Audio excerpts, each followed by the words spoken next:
And so what is reliability as a core professional competency? Reliability is what I like to call the engine of trust. It's that you do what you said you would do when you said you would do it without being chased.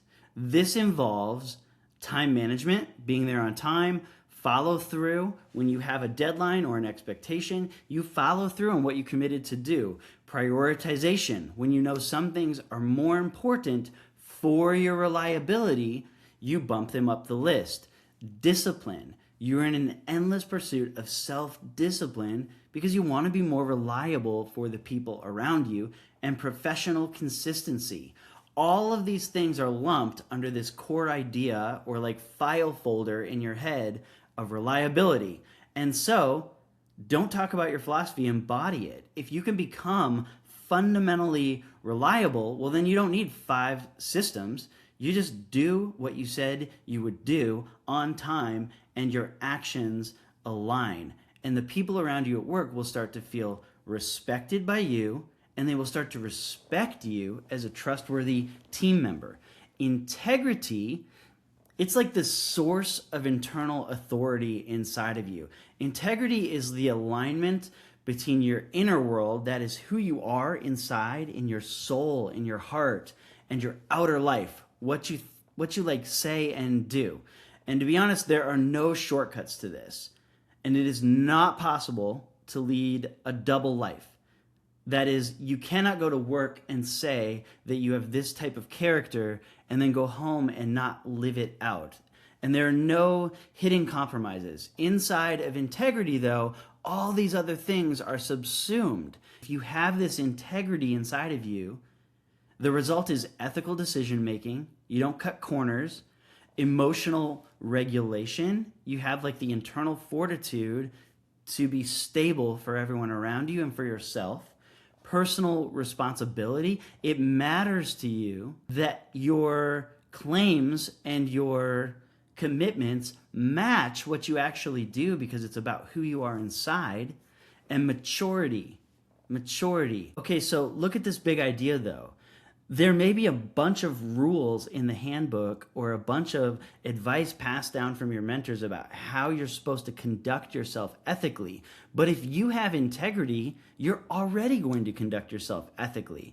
We're talking about ethical decision making, emotional regulation so that you're stable and treat others well, and you're kind to yourself so that you have the personal values to show up and do a good job. We're talking about personal responsibility. You do what you were asked to do because you take the job and your reputation personally, even when no one necessarily asked you to.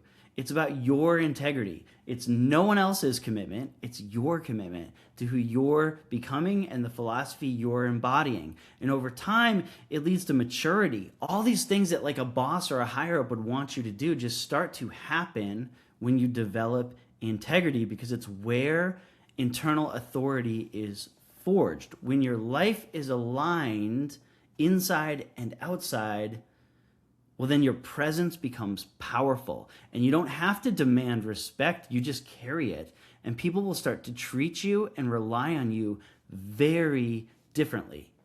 The third one is communication, and we're talking about clarity.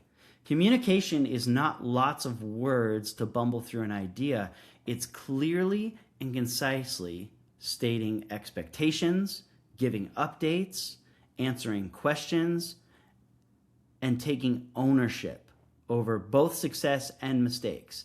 And inside communication, or like in the folder in your head of communication, all these other things that you might be expected to embody are subsumed, all right?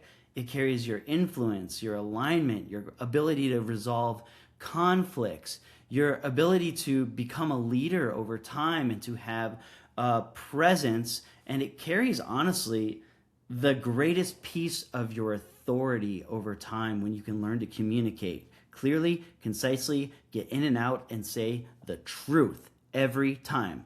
Most people think influence is about being charismatic. It's not. You can have great influence and personal authority with almost any personality type. But it is about communication being consistently understood. And then last, feedback. The last core professional competency is feedback. Feedback is not just about taking advice you didn't ask for. Feedback is about the willingness to be shaped, to be coached.